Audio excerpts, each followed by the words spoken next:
I never wanted to do real estate or be an entrepreneur. I just wanted to play baseball. I did that my whole life. I was fortunate enough to get drafted by the Oakland A's. You know, I was on the dream, but the dream only allowed you to make $1,200 a month. I started flipping couches and furniture, made money doing that. Eventually started flipping houses, maxed out all my credit cards to do my first deal. But since then, I think we flipped over 700 homes. Can anybody do what you did?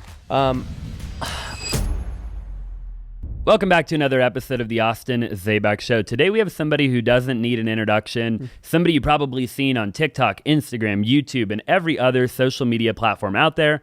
The man, the myth, Ryan Pineda. I appreciate you being here, brother. Yeah, man. Thanks for having me. Beautiful new set. The office is beautiful, man. Congrats on all the success and the expansion. I appreciate it, man. Yeah, you're the first person that we've interviewed in this set. Dude, there we go. I was Steve Trank's first new guest on his new set, too. There you go. So hopefully we have no technical difficulties. We got like backups on backups over there. There we go. I got a mic on. Sure. We'll be good. I love it, dude. Well, dude, you know, for somebody out there who, for whatever reason, they haven't heard of you, right? Just give me the very quick elevator pitch from, you know, minor league baseball. I've watched a lot of your content, right? To couch flipping, to house flipping, to serial entrepreneur. Yeah. You know, talk to me about that journey, just the quick version of it. Yeah, the quick version was I never wanted to do real estate or be an entrepreneur. I just wanted to play baseball. So, you know, I did that my whole life. I was fortunate enough to get drafted by the Oakland A's. I actually spent a lot of time here in Phoenix in spring training. And, you know, I was on the dream, but the dream only allowed you to make $1,200 a month while you're pursuing it. And unfortunately for me, I never got to the big leagues. You know, I played 8 seasons professionally, never making more than like $1,500 a month. And so I was forced into entrepreneurship. And part of that journey was me getting my real estate license in 2010. So I've been in real estate now for almost 15 years and got into the investing game about 10 years ago. You know, you talked about flipping couches. Like along that journey, I started flipping couches and furniture, things like this. Like I look at this couch and I'm like, man, I wonder what I could sell it for. Probably quite a bit. Quite a bit. Yeah. You know, and you know, I flipped couches, made money doing that. Eventually started flipping houses, maxed out all my credit cards to do my first deal. Yeah. I didn't really know about wholesaling, so it was a different ballgame, man. Like I was truly like forced to go all in to figure it out. And thankfully it did. You know, that one flip worked out. I made 25 grand. That flip turned into 2 flips that turned into 4. And, you know, since then, I think we flipped over 700 homes. You know, we've bought rentals. You know, we started a fund. We've bought hundreds of rentals and apartments. Started lots of different businesses over the years. Some great, some not great. And yeah, like you said, I've just been a serial entrepreneur, always trying new things, always just trying to be innovative, trying to just keep getting better at whatever I'm doing. And, you know, social media was part of that journey. You know, I got on social media around 2020 when COVID happened and really started to take it serious. And, you know, since then it exploded. And I never thought that it would be like where it is today, but it's led to lots of opportunities with so many amazing people. You know, I've interviewed pastors. Like I just got at Mark Driscoll's office. You know, you got Cardone's building across. I've spent a lot of time with Grant. You know, here with you today. I'm here with lots of different people. And it's just like, man, it's opened a lot of doors for business. It's so cool, you know, thinking about the amount of doors that's open. I want to talk about that too in just a minute. Talking about house flipping really quick, right?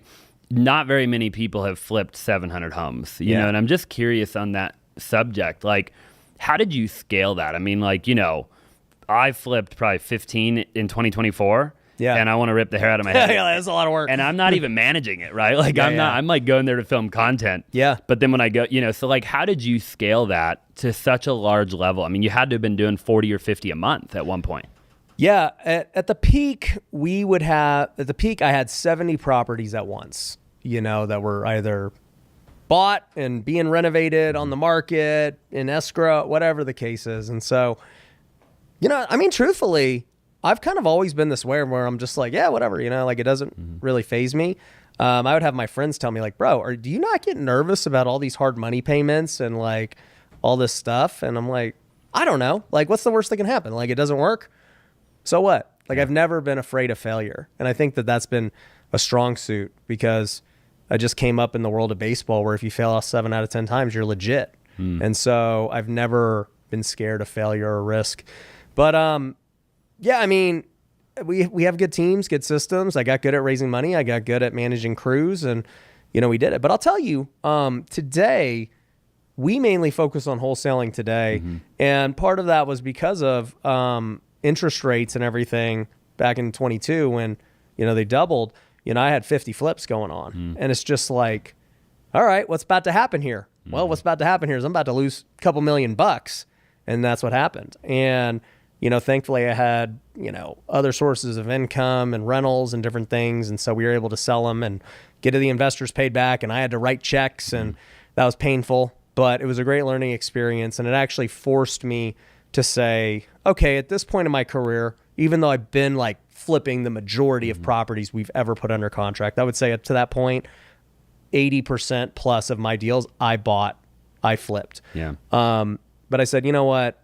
At this point, I have other things going on. I don't need to put this big of a risk out there anymore. Have $20 million of hard money loans. Sure. And, so we started just mainly wholesaling. And it's been great. Like, it's just a much more scalable model. It's way less risky.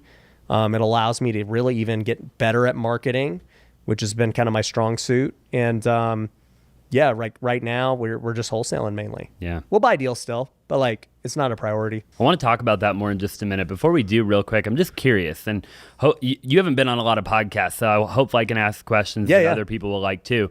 Do you think that you were born the way that you were in terms of like, are entrepreneurs born with it? I've asked a lot of entrepreneurs, like you talk about not really being afraid to fail, or like, being a serial entrepreneur and just like being able to take on the risk, all of the attributes that a good entrepreneur has to have.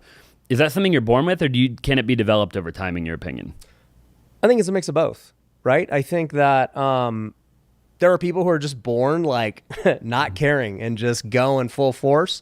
I think people are born a different way. I think that, a lot of your identity is developed at a young age. And so if your parents always told you, hey, don't do that, it's too risky, it's scary, play it safe, then that's just kind of how you're going to grow up.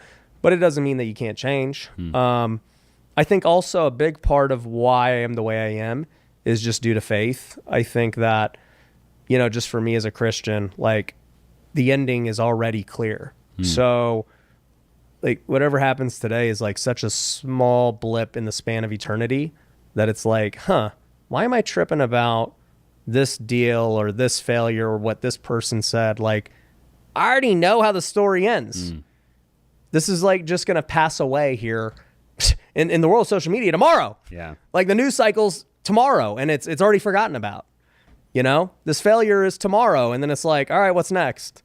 So I think a lot of people get caught up, just concerned about things that like in the grand scheme of things, like you look back at your problems a year ago, you're like, oh yeah, I'm alive. Yeah. Like if you're alive, you have 100% success rate of recovering from failure. So powerful. Yeah. We'll go there really quick. So I did want to talk about faith. So let's go there and then we'll come back to business in a minute. I'm a Christian, right? When did you, because I've been watching you since you got on content in 2020. I saw you on TikTok initially, right? And then obviously we have a lot of mutual friends. So over time, naturally you watch to see what other people are doing in the industry, right? You made a pivot at a certain point, and like you were always vocal about being a Christian, right? There was no question that like from day one when I saw you that you were like not like you were a Christian, right? Yeah. But then at one point you pivoted and you went all in on like faith, right? Which I think is like legit. I mean, very few entrepreneurs do that. Where did that decision come from? And then the other question is, did you grow up in a family of faith? Yeah. So as far as the second part of that, I grew up in the church. Okay. So my parents, I've been in Sunday school ever since I could remember. So I got baptized when I was 18. I got married young with my wife. We've been married over 10 years now. So like faith was always a part of my life. And, I don't have this crazy story of like going to college and rebelling and, being stupid. Like it was just like the way you see me now today, where it's like, it seems like very disciplined and I've kind of always been that way. I was like, this is what I'm going to do. I'm going to get married. I'm going to try and do things the right way. No one's perfect, but I'm going to try and do what God's calling me to do. And, here we are. Right. And it's funny because I always thought God was going to lead me down this path of stardom in baseball. And it was like, nope, I got other plans for you. And now you can see with hindsight, like, oh, this plan is way better than that plan. But, you know, I would say as far as why did I get more bold the last couple years, I just think like I had an encounter this was in literally 2 years to the day, like April of 22, where I was at a conference. It was in Vegas, and it was a 2-day Christian conference for men. And at the end of the 2 days, like I just had this overwhelming sense of the Holy Spirit come on me. And I was like, holy crap, I've never felt this way. Like I'm not an emotional person. Like I'm very logical and strategical and, you know, to the point. And it was like I couldn't stop crying. And I just felt like this overwhelming sense of like God telling me like, dude, what are you using everything I gave you for? And that got further confirmed and amplified at my next event, where a girl came up to me and she was like, hey, you know, Ryan, like I really look up to you as somebody who's a Christian and a business owner and someone who's bold, but I got a question for you. Who do you look up to? And I just started to think about it, and I was like, I mean, I look up to like pastors and others, but like as far as another entrepreneur who I feel like is like super bold and doing business and like someone I want to emulate, I was like, I can't say I look up to anybody that like is famous. Yeah. Like I know a lot of great Christian business owners, but they're not on social media. They're not known. And then it became crystal clear to me. And, you know, this phrase that's now kind of defined like my ministry is like, if not you, then who? And that's what God was saying. And he was like, if not you, then who? Who's going to be the person to do it if you don't do it? And it kind of convicted me. And I was like, wow, yeah, if I don't do it, who else throws big events? Who has the influence and access to these people? Who's going to talk to Grant Cardone, you know, and have the ability to do it and talk to him about faith? Yeah. You know, who's going to be bold on their podcast or whoever else and not care whether it affects the bottom line? And I was like, I have to do it. And so along with that, you know, I was just on my own spiritual journey of like really getting even deeper in relationship with God. And it just kept opening more and more doors of strong Christian leaders that were pouring into me and helping me understand what I was going through. It also just so happened that during this time, you know, I was about to walk into the biggest storm of my life because guess what? Real estate market's about to freaking flip upside down. Everybody's printing money, flipping houses. Everybody has money from COVID. And then all of a sudden that's about to switch the next. And, you know, I didn't know at the time, but it was like, wow. I look at it now 2 years later and I'm like, there's no way I should have got through all these various storms. And yet here we are.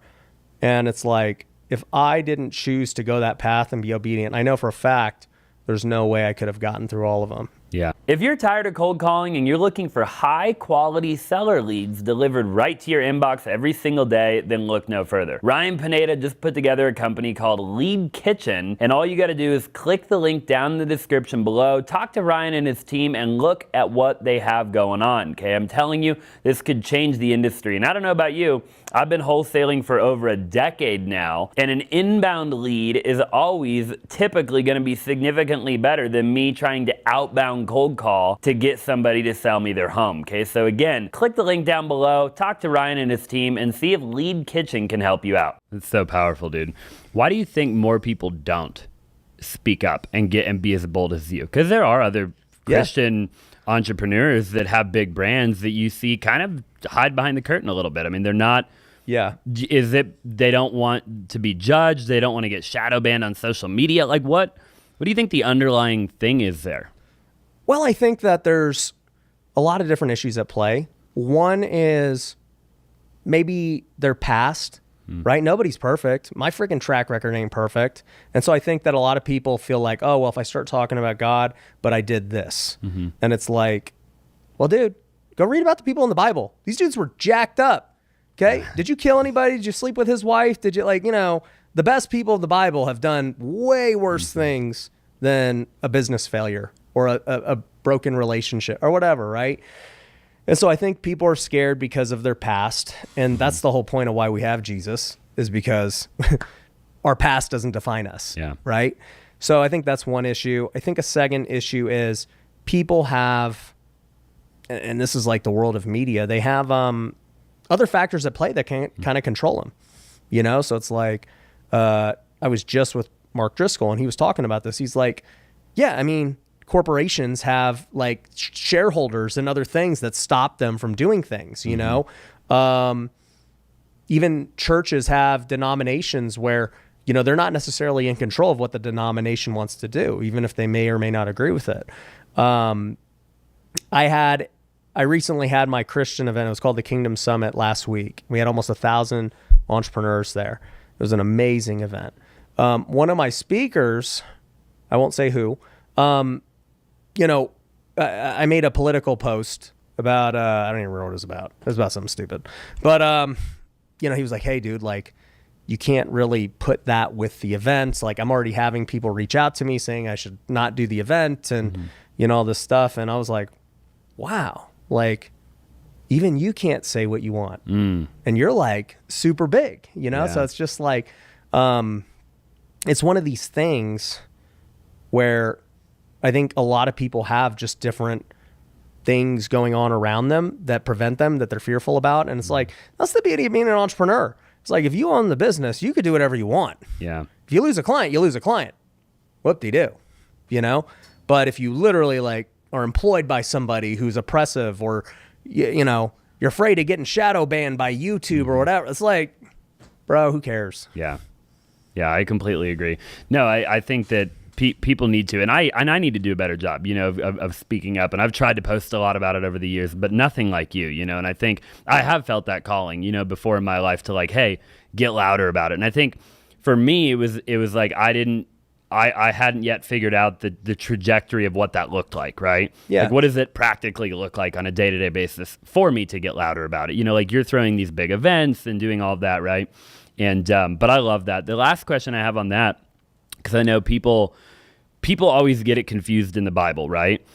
But for you, how do you manage, you know, being a serial entrepreneur? Because I do believe that is in a guy like yours blood. It's in my blood, right? Like, we want to chase after the next challenge, right? Yeah. Not necessarily the money that comes with it, but that in lies the question of like, how do you balance, okay, God's number one, right? Because in the Bible it says, you know, the love of money, right? It's so like, you can have money, but money can't have you. How do you figure that out and navigate that?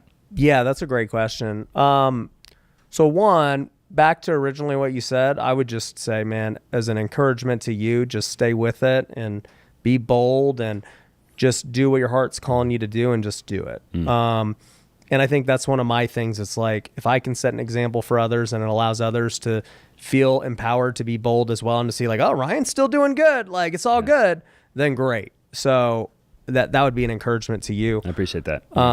But I would say, you know, as far as Christians and money, man, this is such an interesting topic because on one end, I think most people listening to this probably don't have that Christian poverty mindset. I think probably most people listening to this podcast are very entrepreneurial and they're like, dude, like, let's make money, you know? But for those who are unaware of what we're talking about, like there's a lot of people in the church who believe like, yo, you should be poor. Yep. You know, you should deny yourself. Don't seek after money and all these things. And that is totally unbiblical when they say that. And so they will point to that verse and say, well, you know, you can only love one, God or money. Now, here's the thing.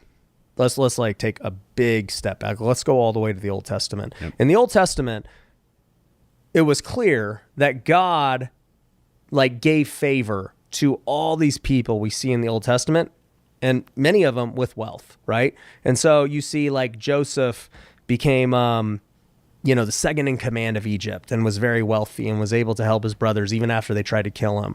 You see King David had so much wealth. Solomon was the richest and wisest person ever to ever walk the earth. You have just example after example of wealth in the Old Testament. In the New Testament, this is where it gets interesting because people are like, all right, well, like Jesus didn't have money. The disciples were broke and, you know, all this stuff. And it's like, no, they weren't. That's just not even true. Like if you look at the disciples' ministry, right? First off, Peter and all these guys had jobs. They had their own business. Peter was a fisherman, okay? Jesus was a carpenter. Every single one of them had their own business, all right? Second off, it's clear. You see in the Bible multiple instances of these rich business people donating to support this mission and the disciple. Like, they traveled deep. It wasn't just 12 disciples traveling. They traveled with like an entourage of people. Like, how do you think when they were like, Jesus says, man, dude, we got 5,000 people. Yeah, I actually never caught this in the Bible until a pastor brought it up to me. But, you know, they had Jesus. They were like, dude, Jesus, there's 5,000 people. They don't say, how are we going to feed them? They say, should we go and buy food? It's like, dude, a broke person wouldn't ask, how should we go buy food for 5,000 people? That wouldn't be that would imply you could actually go do it, right? That's the first thing they asked. And Jesus like, nah, don't worry about it. Like, I got another plan, right? Yep. Judas was stealing money from the treasury. No one noticed. Like, they were never lacking money. There's no instance that recorded in the Bible that they lacked money throughout Jesus's ministry. You know, Paul, most people don't know, he wrote half the New Testament, half of the books. And, you know, he was an entrepreneur. His business was making tents. He literally had a business making tents on the side so that he could do his ministry. Yeah. So my point is, with all of this, like, you're just not going to see these examples. Like, there are examples of, you know, poor people accepting faith and accepting Jesus. That 100% happens. But this idea that Christians can't have wealth and make money is not biblical. So I think anyone who ever says that, they just don't know their Bible. Yeah. Now, I will say there's one verse that people get twisted. You know, they talk about the rich young ruler. And so the rich young ruler, you know, it's this story where he comes up to Jesus. He's like, hey, dude, like, I want to follow you. And Jesus is like, great. Here's what I want you to do. Go sell off everything you have and follow me. And he's like, but I have so much, you know, I can't follow you. Like I can't give up all this stuff I've earned. I worked so hard to create my brand and my business and all this stuff, right? And he walks away sad because he didn't want to give it up. And they point to that and they're like, see, that's why you can't have money. No, the problem was money was controlling him. And Jesus knew that. Jesus was like, I already know what has your heart. Your heart's not for me. Your heart's for money. I'm going to prove it to you. Go sell it. If you won't sell it, then here we are, right? And I don't even know that Jesus really would have made him sell it, you know, because like we see in the Bible when Abraham goes to sacrifice his son, it's like it was just a test. And, you know, God was never going to make him do it. No, he about did it. Yeah. And, you know, the thing is, it's like there's all these examples, but it's just like, it's just not really biblical. Yeah. It's so powerful. Yeah. And I'm excited to share that with the world because I think it's super powerful. And I want to, you know, take on kind of a smaller version of what you're doing and just share, right, faith and get more entrepreneurs just tithing and doing the right thing and helping people and building the community and, you know, bringing people to God. And I think that, you know, this is stuff that can change your life, right? Like in such a positive way that people don't even know, you know. Yeah. People are just unfamiliar. I want to pivot and talk about business a little bit. Yeah. You've started a lot of companies from what I can tell, right? You had True Books, you had Forever Home. We were talking about Forever Home a little while ago. You had a 200 agent brokerage, right? I forgot about that. Yeah. You've, you know, all kind. I mean, Tykes, you know, all kinds of stuff, right? Yep. How do you make decisions of, you know, I've also built a lot of different companies. And there have been times in my life where I've done different things and it's taken away from something that I know that I could have scaled even bigger. Yeah. How do you figure that out, right? When you're saying yes or no to different opportunities and different ventures that you're going to pursue or shut down, right? Yep. What are the things that you think about when making those decisions? Well, I think now that I'm on the backside of, I don't want to say on the backside because I feel like I'm just getting started too, but I'm on the backside now of, like, I really truly became the entrepreneur I am today in 2018. That was the first full year I devoted to business. I retired from baseball in 2017. So a lot of people don't know that. Like, I'm actually full-time entrepreneur for only like 5+ years. Yeah. And, you know, I've started a ton of things and, you know, basically everyone has been profitable. until either something happened, right?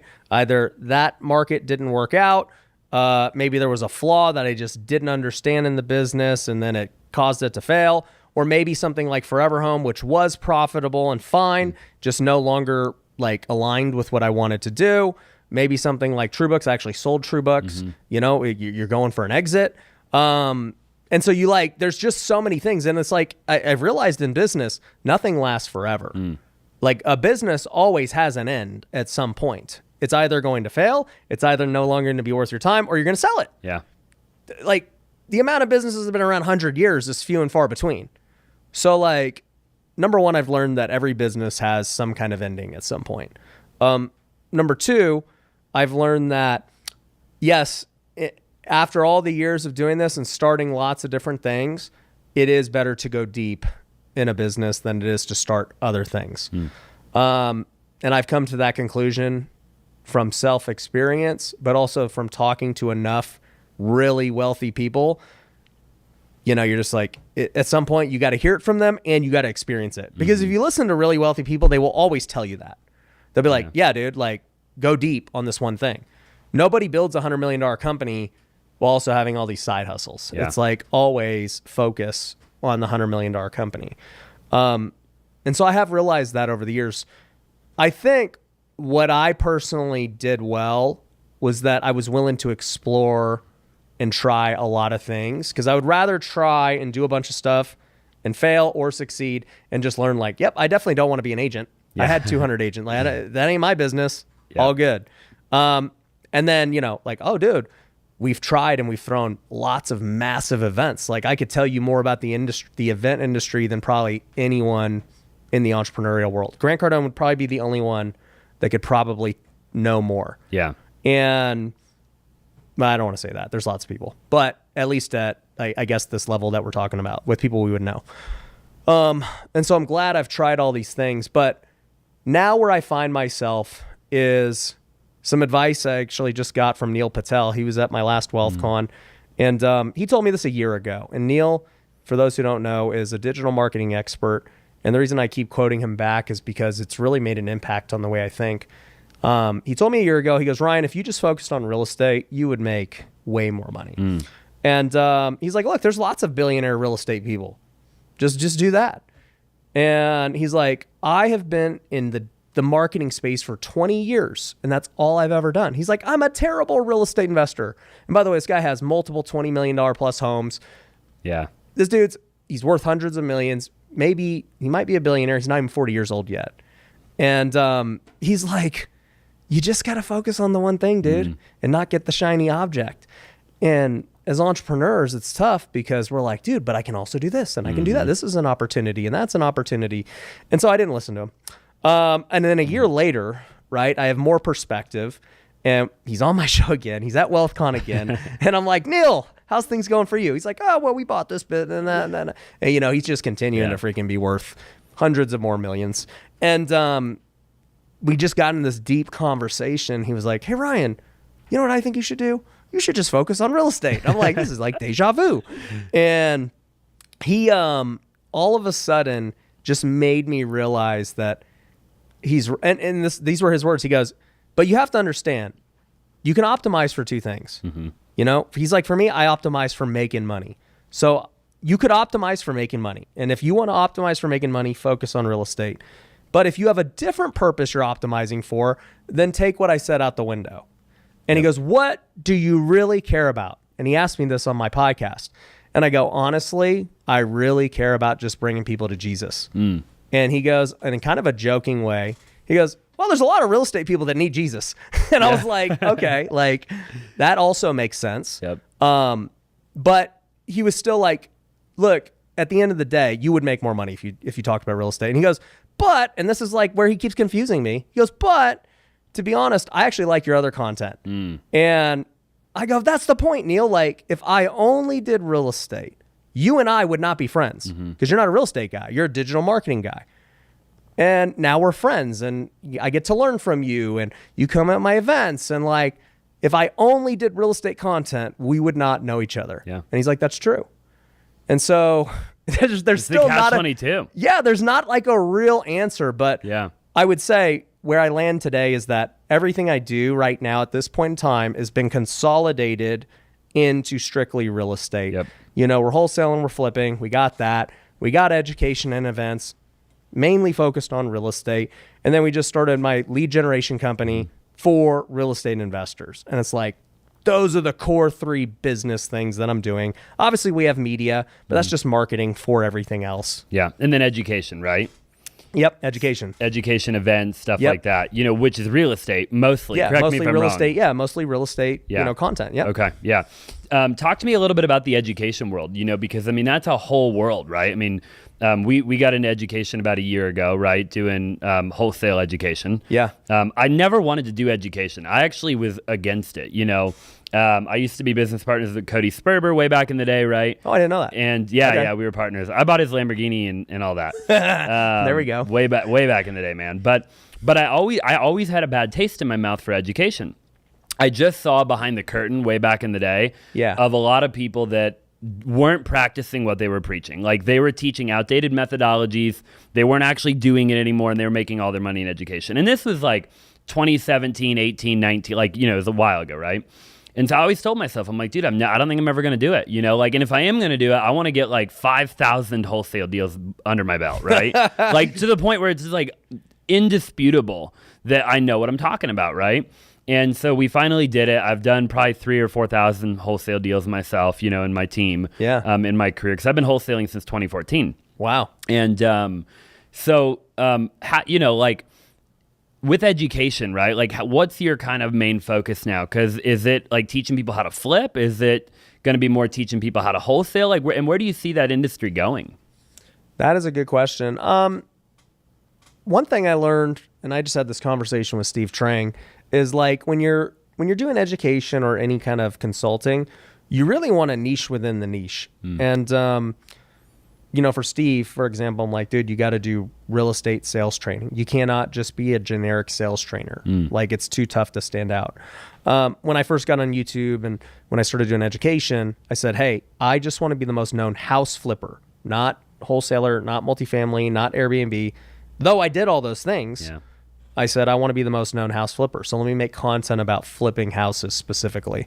And I felt like I did a good job of that. And education was built around that. And my theory is still the same today in that flipping a house is the best thing you can learn, because clearly if you learn how to find deals, you can wholesale. That's not hard, but you also learn the hard parts of real estate, which build real wealth, which is how to raise capital and how to do construction. Because if you're ever going to buy rentals, you need to learn to do both those things.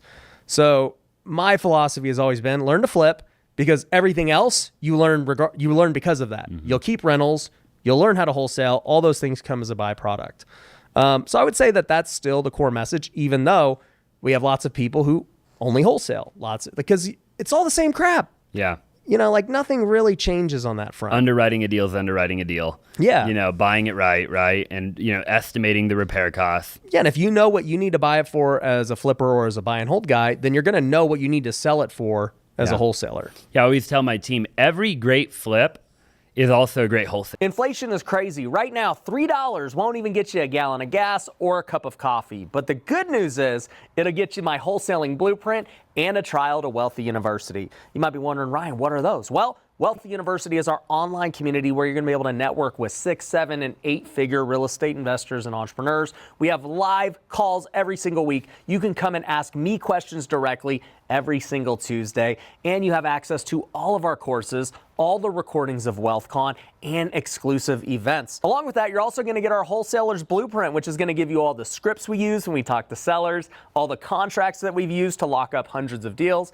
and you'll even get my Contractor's Guide, which gives you all of the materials we use in our house flips. And if that wasn't enough, I'm also going to give you a copy of my 2 books, The Wealthy Way and Flip Your Future. All of that will be yours for just $3 by going to wealthyuniversity.com. There is no better deal for $3, especially when inflation's on the rise. So instead of maybe getting half a cup of coffee, go to wealthyuniversity.com and go get the Wholesaler's Blueprint and your trial today. Deal. Yeah. You can't have a great flip opportunity and it not be a great wholesale deal. And we struggle with that because our best flip opportunities are our fattest wholesale fees, potentially, right? Yep. And so you always have to look at that and be like, dang, well, I could make 70 grand right now. Yeah. Or I can make maybe 90 or 100 grand in 90 days. Yeah. I would take the 70 all day. Probably, right? Yeah. And we're learning that the hard way right now. You know? I've always had a 3-to-1 rule. So if the flip can't make 3-to-1, I take the wholesale. So, if somebody only offered us 10K on a wholesale, but we know the flip's going to make 40K, we'll flip. Yeah. On high ticket, I'm just curious. I work with a lot of the marketing guys that you've worked with and stuff in the past, the guys that have done, for Jameel and Pace and everybody, right? Yeah. They think, I literally just talked to him today, that the wholesale education and real estate education as a whole is eventually going to go down market and more people are going to go to low ticket because they think that high ticket isn't going to convert as well in the coming years. What do you think about that? I think everyone is already like way behind in that. I started doing that 6 months ago. Yeah. My main thing I sell is $97 a month now. I don't know. I'm always thinking way ahead of where I think the puck is going. So yeah, no, I agree. I think this is really like, I'll just tell you how it's going to happen. 10 years ago, information was very valuable because it wasn't freely available. And so big event companies like Fortune Builders and whoever else had all the resources and, they were the gatekeepers. Then things like Bigger Pockets came around. I was like, wow, like I didn't even know what wholesaling was. And these guys are talking about it. That used to be like guard gated. And so that became a thing. Then, let's just say around COVID, you get the rise of, influencers really for the first time in this real estate space. And people want to work. And by the way, people wanted to spend money on education. They just didn't want to do it with a Fortune Builder. And by the way, I shouldn't say they didn't want to do it. Fortune Builders made hundreds of millions. So like clearly they did just fine. But at that point, that model busted because they were a live events company. Bigger Pockets didn't want to sell you education. And so there's this massive gap in the market where it was like, who's going to actually fill the demand? Who's going to teach these people how to do it and be transparent about it and have good content and everything else. And so you saw a lot of guys, like you said, Pace and Jameel, myself, step up to the plate and really fill the demand, right? And so that's happened for the past 3-4 years, whatever, right? And now we're at a different point in time where, like all business, you always have to re-innovate. And so what's happened is now the information is not valuable because it's so freely available everywhere. People have been through courses. People have been through programs. So the question becomes, what's next? And here's really what I believe. And this is literally like, you could just watch what I'm doing and see why. I believe that, okay, when information became less valuable, the next thing became, well, community. Community is going to, you'll get deals, raise money. And don't get me wrong, community is super important. That's why we throw events. I love our community. All that's great. But it's still not that valuable. At the end of the day, people can go join a free Facebook group and like, you got community.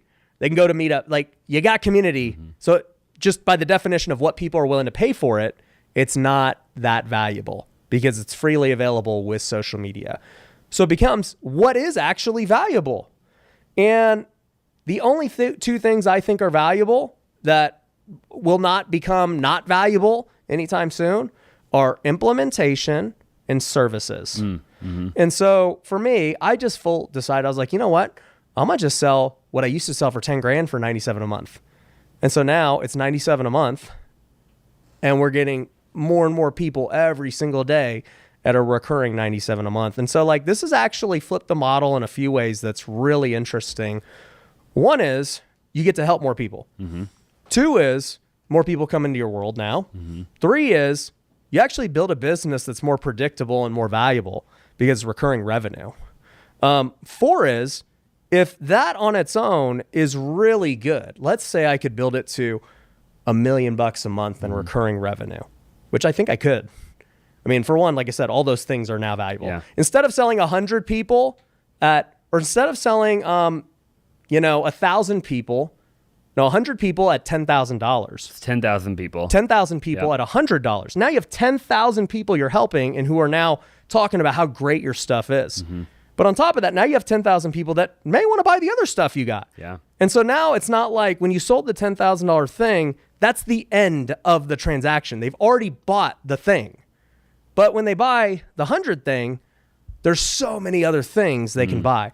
So it's by default a significantly better business model.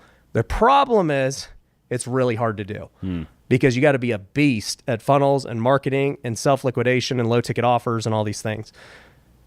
Thankfully, I've been, doing it now for the last 3 or 4 months. And like, we're now like self-liquidating and adding people. I was looking today, I think we added like 15 people today. And it's like, I'm not even close to what I want to spend. And I think I could add 100 people a day here in the near future. Yeah. And it's like, when you start doing those numbers, you're like, holy crap, this is about to get big. This is about to hockey stick. So I'm excited about that. So I think that, yes, low ticket is the way. I think all education ends up going this way, or you go out of business. That's number one. Number two now becomes implementation.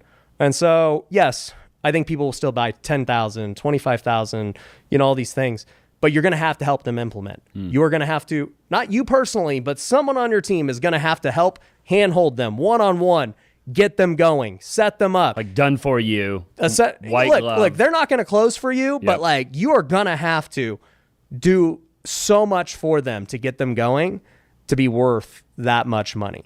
And yeah, even like with done for you, like we will do deals with our students and do profit splits, but even then, like that's still not even that valuable because others will do that too. Sure. Right? So if you can have the manpower to actually implement with them, that becomes huge.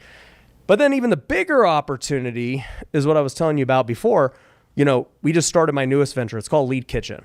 And so I just basically took what I've been doing in my business for the last 6 months with Facebook marketing and social media marketing. And my students were like, dude, can you teach us how to do it? And I was like, honestly, like I can't. It's just really hard and complex. Like, can you just do it for us? And I'm like, all right, let's do it for 10 of you. So I do it for 10 of them. We get good results. And I'm like, all right, let's launch it to the masses. And so we launch it to the masses where it's now like, you know what, dude, Austin, you want leads in Phoenix or wherever? Just freaking give me your credit card. We're going to pump you all the leads in Phoenix. We'll use my ads, the things we already know works, our landing pages, our everything. And you're going to get the leads literally tomorrow. And they're not going to be marked up like PPL. There's no agency ad spend deal. There's none of that stuff. Like, to me, that's the future. For sure. Because you're doing it for them. Lead generation is literally the hardest thing and the number one pain point of every business owner, period. Not even real estate. Of all the things that you're doing right now, which one gets you the most excited? If you had to narrow it down to one. Well, I think the ministry stuff, number one. I mean, we just held the big Christian event, which was amazing. But, on the business front, I would say Lead Kitchen. Yeah. And it's not just because it's the newest thing, but because I've never... the reason it gets me excited is because I'm actually taking Neil Patel's advice for the first time. And I just started to think about all the really rich people I know. And I was like, man, what's the key ingredient they all have? And it's like, dude, they're all in the world of marketing. Neil Patel manages billions of dollars of ad spend for Apple, for Microsoft, for big Fortune 500 companies. Gary Vee manages ad spend for all these different companies. Cardone is just a master marketer. He's not a sales guy. He's just so good at marketing. And, I've become really good at marketing in different ways, unintentionally. I just did it for organic. But then when I took over my own marketing department last year, because I got tired of all these agencies, I was like, dude, like, this is not as hard as I thought it was going to be. Like, figuring out organic content is way harder than figuring out paid. And so, I'm most excited for that because I think that the opportunity is large. It will always serve a need. It will never not be a need. The reason I didn't name it like Wealthy or Pineda or anything is because I do want to sell it one day. I think that it's just like the potential upside is massive. I think the scalability is massive because, like, here's another problem, right? You were talking to agencies. So these agencies that, have been with all your friends and everything else. The problem with agencies is they have to go to you and say, okay, Austin, man, like, let me learn your brand. Tell me about you. What are your products? Like, okay, let's film some ads and let's get your funnels made and let's write out a script and a VSL and a webinar and 8 million things. Dude, you know how hard that is? And then guess what? We don't even know if it's going to work because it's all new. We're going to have to test it for however many months to figure it out. That's freaking really hard. And imagine if you're an agency and you have just 5 clients that you're trying to do it for. I can't even imagine, like, you know, all the people in this room, I've talked to all you guys about brand. If I had to manage your crap, dude, that would be so much work. Yeah. Because I'd have to creatively think from you as like the face and your products. And I'm like, holy crap, that is a lot. The beauty with this is all that goes out the window. We already tested it. It's already proven. We know exactly which ad is the winner. We're constantly testing new ones, and it's already my stuff. I don't even need you to film anything. I'm just like, dude, freaking boom. What do you want to spend? All right, cool. Here's the leads. Yep. You'll get them today. And then it's just like, the simplicity of it is much easier too. For sure. Talk to me quick about, you know, the organic marketing, right? I've listened to a couple of your podcasts where you've talked about getting on social media being one of the best decisions that you ever made. It opened all the doors. I think we talked about it in the beginning of the podcast. I mean, I saw you did a Zoom with Tony Robbins. You've sat with Hormozy. Like, all these people come to your events now. Do you think anybody can do that? Like, what, you know, like when you look at social media, opening the doors, I mean, you said it yourself, you've been in business for 5 years, right? Yeah. Without social media, like, do you really believe that you could have gotten that many doors to open? No way. Yeah. Not at all. Can anybody do what you did? Like, for people watching, right? Like, did you have some secret formula, right? Like, did you have to have a lot of money and dump a lot of money into that company? Like, or can anybody who speaks eloquently and has a good message and, like, you know, the whole, and value to provide, obviously, in theory, blow up on social media and open a lot of the same doors or different doors, but, you know, whatever? So I've thought about this a lot. There is a formula for what I think a social media star could be. And I'll tell you, it's literally, I created this rating system on a scale of 1 to 10 different attributes that makes a social media star. I'll actually have to pull it up on my phone. I was creating it on the plane one day. I was like, what actually does make somebody go viral? And I'll tell you what those 10 are. But as far as for me, I would say before social media, I was a really good real estate investor. I was doing 100 plus deals a year. I was successful. I knew what I was talking about. You know, I had started some other businesses too. They weren't nearly blown up to what social media helped them do. But I think I had multiple things that were in my favor. One, first and foremost, was great timing. I recognized the opportunity during COVID, and I said, man, dude, like, this TikTok thing I think is going to be big. I think YouTube is totally underutilized by people, and I just believed in it, and I went all in. And I'll tell you, a lot of real estate guys laughed at me during the first couple of years because, like, why is this fool freaking dancing on TikTok? Why is he doing this? Why is he doing that? And I'm like, I don't know. I think you guys are actually the fools, but we'll see. One of us is going to be the fool. Yep. And they were the fool. So nonetheless, I think I had good timing. And look, that was a window. It was a unique point in time where it was literally within the last 15, 20 years, the best time that you could have started. And so I'm just grateful on timing on that front.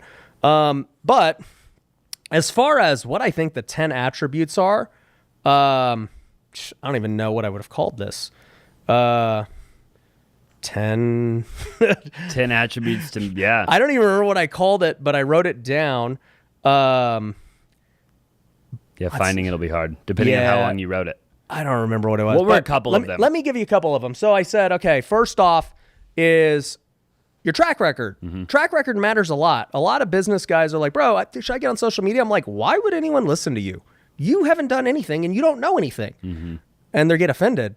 And they're like, yeah, but what if I interview people like you? And I'm like, great, you're a talk show host. And I go, you could be a talk show host, but like nobody's going to listen to you about your own advice because you haven't done anything. You could be a host though. You could be like one of these kids who ask these guys in their Lambos what they do for a living. Yep. And you'll get a lot of views. What you are is a creator, which is great. Your actual business would be media, but you're not a business entrepreneur guy expert. You just happen to find these guys.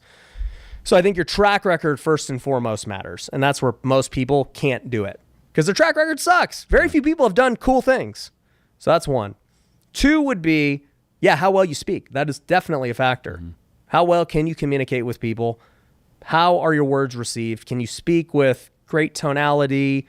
You know, all those things. Can you be engaging? Can you be charismatic? So I think that matters. 3 would be your creativity, right? Like social media is extremely creative. How well you can actually think of new ideas and topics. Like most people get burned out. They're like, what the heck do I talk about today? So your creativity matters. 4 would be your Rolodex. You know, how big is your network? How many people can you interview? How many people can you collaborate with? You know, that matters a lot. 5 would be, this is a big one, the it factor. This is literally just, you got it or you don't. And I don't even know how to quantify it. But like when people have the it factor, you're like, bro, they just got it. Yep. And I think the it factor can be a number of things. I think it could be how you look. I think it could be maybe you're just super funny. Maybe you just have something unique about you, right? Like when I think about a guy like Hormozy, like you're talking about, his it factor is like, this dude is super jacked and just super different with how he talks and speaks. There's really no one like him. When I think about other really famous guys, you know, Andy Elliott speaking at WealthCon, like, dude, like how many Andys are there? That's just like, this guy is just so unique in what he does. Like you can't copy it. I think a guy like PBD is just, he just is who he is, dude. He's so articulate. He's so smart. You're just not gonna, he just has it. And he's had it for 10 years. He's been doing valuetainment for 10 years, well before he was super rich. Sure. You know? Another guy I was just watching recently that I really enjoy, and I'm like, dude, you can't even copy that. There's a guy, his name's Myron Golden. And he teaches he teaches coaches how to make offers and, you know, sell products online and stuff. He's like the OG. And he's also super faith-based. And so I resonate with him on the faith-based side. But this dude will start spitting off things from the Bible. I'm like, holy crap, how's this guy know all this stuff? And he finds ways to merge it with business. And like, I'm like, wow, it just can't be taught. Yeah. So the it factor is something that's just like, you got it or you don't. LeBron is 6'8", freaking can jump, run, and do everything better than you, and there's nothing you can do about it. Sure. So that's a factor. You know, some other factors of social media would be your capital. Like you said, like, dude, you got to have resource to do this. So how much capital are you willing to do? I think your patience matters. How much time are you willing to give this thing? Because most people quit too soon. I would say your desire to do it, right? Because if you just want to do it and you're like, you know, I think it's going to make a lot of money for my brand. Like, no, you got to really actually love it, dude. Media is, you got to love doing it. Man, I actually named a lot more than I thought. So that's probably like 8 of them. It might have been, yeah. There was definitely 8 of them. And I think I agree with all 8 or however many you just said. Right? I think those are amazing. So what's your vision now with media? Pineda Media, your own media, because I knew at one point, or maybe you still are, helping other clients do their media and stuff too. Where do you see that going? You have almost 400K on YouTube. Yeah. You know, you're big on Instagram, TikTok, right? Is it just more podcasts? Is it, you know, where do you want to go? Well, I think that the media landscape's always changing. And so to be a great marketer and to be great, you know, and stay relevant, you have to constantly be watching and anticipating where the puck's going. And so, like, if I was to look at my career on media since 2020, I could walk you through how it played out. Like, in 2020, it was all about TikTok, and it was all about 10-minute YouTube videos. And that's what was popular then. So we do it. 2021 comes around, Reels come out. And so those who were good at TikTok blew up on Instagram because Reels were the same thing. And so I'm still doing the same kind of YouTubes. I also started a podcast in 21 because I kind of thought that podcasting was going to be bigger than people realized. And so I started doing a podcast. 22 happens, kind of same thing, doing a bunch of Reels. Reels are popping off, focused on the podcast, still making 10-minute, 15-minute videos. 23, at the beginning of 23, I decide, I'm like, I'm going all in on podcast. I'm not even doing a 10-minute video anymore. Podcast is the way to go. I'm 1,000% certain of it. And the reason was I just had seen logically that more watch time is all that matters. Yep. Every platform just wants you to stay on. The easiest way to get somebody to watch for a long time, freaking make the video really long. And so, and for entrepreneurs, you just think about it, and it's like, I think about what do I consume? What are the people I'm selling to consume? And they listen to podcasts, man. We're busy people. It's like we can throw on a podcast while we're working out, while we're driving, we're on an airplane. You don't really do that with other forms of content. And I just realized too that the way you build trust is through spending time together. And the best way to spend time is long form content. So, I just went all in on podcast. I shut off every not short form. I still did TikTok and stuff, but like I shut down any 10-minute videos, all that, and just only did podcasts. And that was actually a really controversial thing for my team and everyone, because they're like, dude, the podcast gets less views and all this stuff. And I'm like, guys, you don't get it. Like, not every view is created equal. If I get 3,000 views on 2 hours versus 5,000 views on 10 minutes, the amount of minutes spent with me was significantly higher on the 2 hours. And so over time, the channel adjusted and became accustomed to longer, and, all those things happened. And it's funny now because now that's, it's been a year and a half since that decision. I don't believe anything has changed. But, Hormozy recently did something, and he was like, yeah, I'm going basically all long form and training and, stuff. And I'm like, bro, I've been saying that for forever, because if you would have just looked at his channel, you would have saw the same thing I saw of like the long form actually does way better. Yep. And it may not pop off from the beginning, but it just keeps getting views months later. And so, long story short, where do things stand in 24? I'm still doing podcasts. I'm still doing trainings. What I am trying to crack the code on now is getting better retention within the first minute. And so I've been really analyzing what the beginning of a show should look like and making sure that that's really dialed in with the title, the thumbnail, the intro, and making sure they all connect to each other, because I think that that's like the biggest thing we suck at. Yeah. Well, I think you're really good. I mean, obviously, we're always trying to get better, right? Yeah. But comparatively to a lot of people out there, I mean, you're obviously crushing it, And I completely agree. I think people have to make a decision. Do you want to be the Graham Stephan or the Andre Geek, and all of your money is just ad revenue, right? Or are you monetizing eyeballs in other ways? Are you raising capital? Are you selling products? Because I mean, I've known Graham forever, right? I started following Graham and hung out with him, almost 10 years ago. And yeah, he crushes. He probably makes $500,000 a month YouTube ad revenue, right? But that's really his main source of income. Now he has the coffee and all of that, right? Yeah. Whereas I feel like, you look at a guy like Grant Cardone, where it's like, he doesn't care about YouTube ad revenue. Yeah. He just wants eyeballs like you, right? To take those eyeballs, build a relationship with them and get them, funnel them somewhere else. Yeah. Right? And I would even say, I'm friends with all those guys and they all live in Vegas with me. And so it's like, ad revenue is like way down. Like they're not getting the deals and all the things they used to get. And I would say like with Graham and Andre, like I said, they're both friends, but they're not entrepreneurial. They are true content creators who just like creating content. They have no desire to run a business. And that's okay. But the thing is, the moment they stop making content, it is what it is. Like all their revenue will be gone.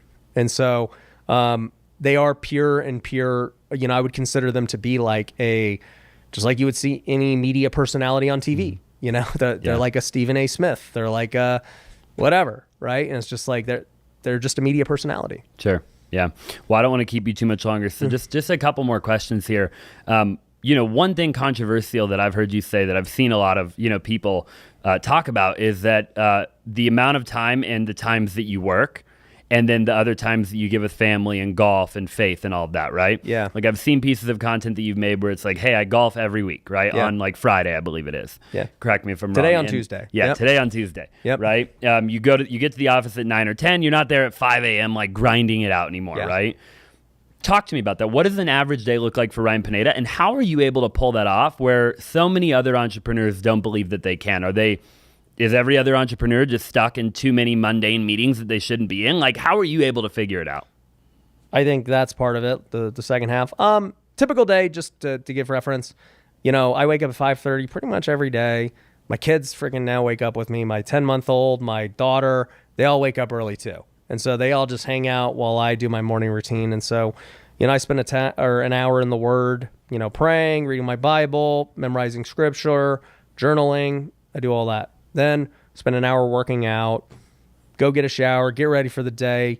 Might hit a couple golf balls in the simulator if I can, but I'm usually at the office at 9:00. From 9 to 5, like literally, I'm a machine, dude. Like I don't waste any time at all. You won't catch me BSing, just doing nothing. Like even if my schedule doesn't show anything, like I already know like what the most important task I need to be doing is. So, I just do that. And, to be honest, the last, let's just say, 6 months or so, I haven't been golfing as much. Like I've actually been lucky in that my wife picked up golf recently. And so now like she's willing to golf with me on the weekends. Yep. And so now I'm like, okay, so I'll go golf with my wife and we'll have fun. We'll bring the kids out there because we live on a course and like, it's great. So I'm like, okay, well now that I get to golf on the weekends, like I'll go and, get some more work done Friday. Cause I like to work. It's not that I don't like to work. Yeah. I just like all the other things in my life more. And so by getting home at 5, I'm able to spend time with my kids, have dinner, bathe them, put them to bed, hang out with my wife, watch Netflix, like do normal things. And then on the weekends, I don't go to work, I still wake up early. I don't work out on the weekends, but wake up early, just literally hang out all weekend, whatever we want to do as a family. We go to church on Sunday, but I really believe that schedule has done 2 things for me. One is because my priorities are in line, I'm not like deficient in other things, right? Because when you start neglecting faith, that, dude, it's going to catch up to you. You're going to be deficient and you're not going to even know why you're messed up. And I think a lot of people probably watching this might be like, yeah, dude, if something feels off, it's probably your relationship with God. 2 would be health. Like, you and I are in shape, but it's like a lot of people aren't. And they're like, man, why do I feel like crap every day? It's like, bro, if you are way out of shape, I'm going to destroy you in whatever we do. Like, it's just is what it is. So like, I'm never not in shape. 3 would be, my marriage is good. My relationship with my kids is good because I actually put effort into it. So now if I'm at the office, I'm not worried about if my wife's pissed at me. I'm not worried about like having to come home to an argument and this other stuff.